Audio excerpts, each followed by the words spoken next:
Very happy to be here to launch Nurul Izzah's new book, Masa Depan and Masa Depan and Masa Kita. You can see I had to look at the name to look at the title. And for Nurul Izzah, a two-term member of parliament who has sent two UMNO ministers backing.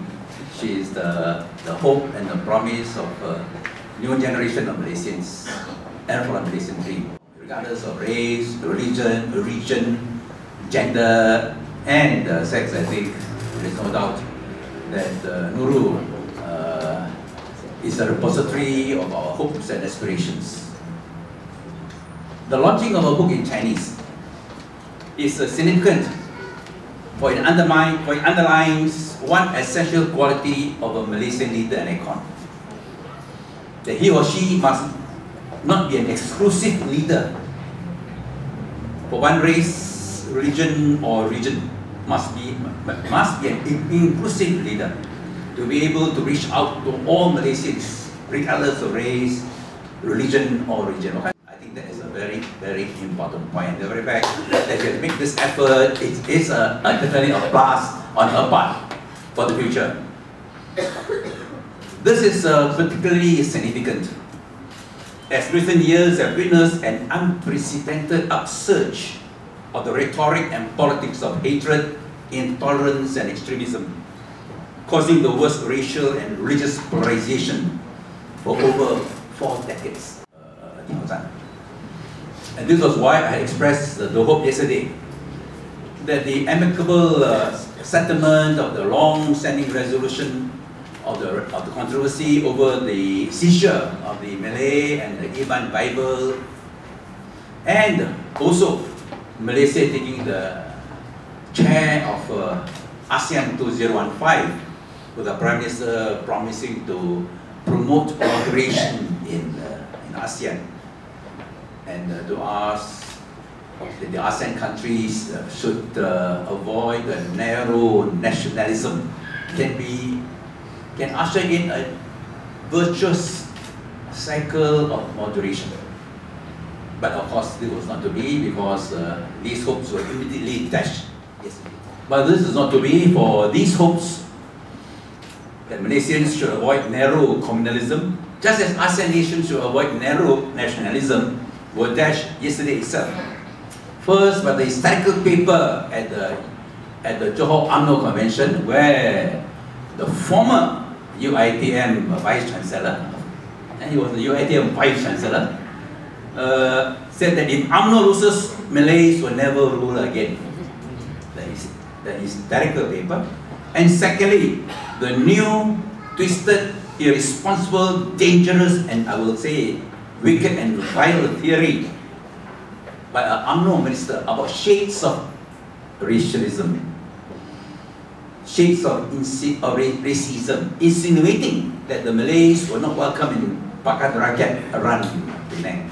These were variations of a constant theme of the rhetorics and politics of hatred, intolerance, and extremism that had haunted Malaysia.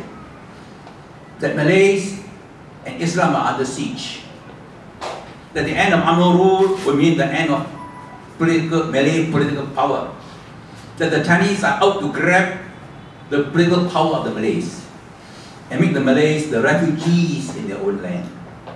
That the country will be turned into a Christian Malaysia, which are not only wild, baseless, far-fetched, but downright mischievous, malicious, vile, and seditious, as calculated to cause maximum unrest and havoc in the country. And when UMNO Vice President Ishamuddin announced on Tuesday that the relevance of maintaining the Chinese school system will be one of the hotly debated topics during the UMNO General Assembly this month, the question many are asking is whether another ferocious bout of Chinese bashing is in the works. Just like the orgy of Chinese bashing immediately after the 13th general elections in May last year, with the UMNO organ, the Urusan Malaysia, leading the attack with a front page headline in question, "Apa lagi orang Cina mau?" ignoring the fact that the 13th general elections were not a Chinese tsunami, but a Malaysian urban tsunami. We must take heart that the voices of hatred, extremism, and intolerance come from a raucous minority.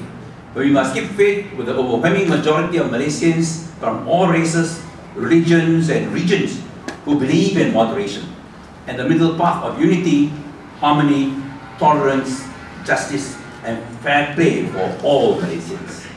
Malaysia's future as a nation is assured so long as the overwhelming majority of Malaysians promote a Malaysian dream, transcending a Malay dream, a Chinese dream, an Indian dream, a Kadazan dream, or a Depan dream. We want a Malaysia where there is no Chinese bashing, Malay bashing, no Malay bashing, Indian bashing, Kadazan bashing, or Iban bashing, but a common commitment how best to achieve the Malaysian dream, where all Malaysians, regardless of race, religion, or region, could realize their maximum potential and worth. The headline which Malaysian Tini gave yesterday for the report that UMNO ministers twisted and irresponsible, dangerous and vile theory of shades of racism was, Minister, land where Malay is not welcomed. This is not a Malaysia of the Malaysian dream. If you want a Malaysia where there is no part of the country where Malays, Chinese, Indians, Kadazans or Ibans feel unwelcome, everywhere, every place, every Malaysian is welcome. So this is during and even after the 13th general election. I had to say a little bit about myself. I've been depicted as anti-Malay, anti-Islam, and even responsible for May 13 riots.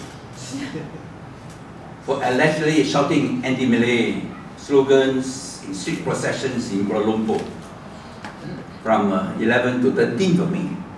Although I was never in KL in that period, I was in Malacca on the 12th of May and in KK on 13th of May. And apart from missing one parliamentary term from 1999 to 2004, I've been MP for 10 terms from 69. 40 years, and had issued a challenge in Parliament last year to anyone to quote a single speech that I made in Parliament in the past 4 decades, which is anti-Malay or anti-Islam. Of course, up to now, I'm still waiting.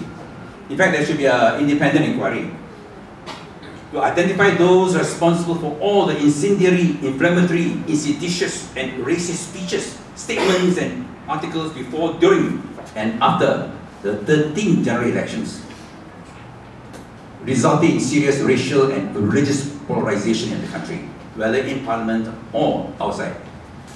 I've said in Parliament that anyone in Malaysia who hates Malay, or any racial or religious group in the country, whether Chinese, Indians, Kadazans, Ibans, or Muslims, Buddhists, Christians, Hindus, or Sikhs, or Taoists, cannot be a true and patriotic Malaysian.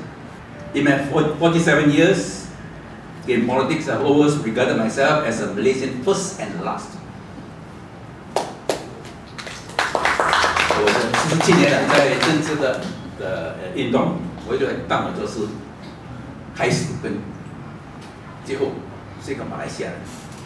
我从来 I've never regarded myself purely as a Chinese， 我从来没有把我当作是一个纯粹的华人 as a Malaysian or Chinese ethnic descent, whose loyalty is unswervingly to the Malaysian nation, having common cause with all Malaysians, regardless of race, religion, or region, to build a better Malaysia for all Malaysians. Before what turned out to be an 8-day federal court appeal hearing from October the 28th to November the 8th, Saudara Anwar Ibrahim said from London that he dismissed any prospect of going into exile despite the possibility of being jailed. I can understand Anwar's feelings. Why he said no, despite the tribulations he might have to endure and how difficult it will be for him, his family and friends if he has to serve another jail sentence. I understand because I've gone through this myself. When May 13 riots broke out in Kuala Lumpur in 1969, I was in KK for a public rally to campaign for an independent candidate. When I was expelled from Sabah, not the first time of course, when I was expelled from Sabah and left KK on May 15, 1969, I was advised by party comrades and family members to stay abroad. I was on the blacklist for the Internal Security Act crackdown. But I felt that I had to be back with the people of Malaysia, whatever the risk to my personal life and freedom. I had just been elected Member of Parliament for Bandar Melaka, and my place was with the people of Malaysia, and to go into exile, and not to go into exile abroad. Hence started my first ISA sojourn, which lasted for 17 months, from 69 to 70. So whatever our political views and differences with those in power, we are all Malaysian patriots. Anwar, Nurul, all of you, all of us, we are all Malaysian patriots, and let not anybody say that we are spells out Nurul's vision of a Malaysian dream. My Malaysian dream ambitions a plural society where all the citizens are united as one people, rising above their ethnic, religious, cultural, and linguistic differences, as the common grounds binding them as one citizenship exceed the differences that divide them because of the ethnic, religious, linguistic, and cultural divisions. In this Malaysian dream, we all owe undivided loyalty to the country. We share in one motherland, and we come together as one people to develop the greatness of the country, deriving from the best from the diverse races, religions, and cultures which have made a home in Malaysia, so that Malaysia can become one of the leading nations of the world in all fields of human endeavor. And Nurul's book launched today is therefore an important step towards the realization of the Malaysian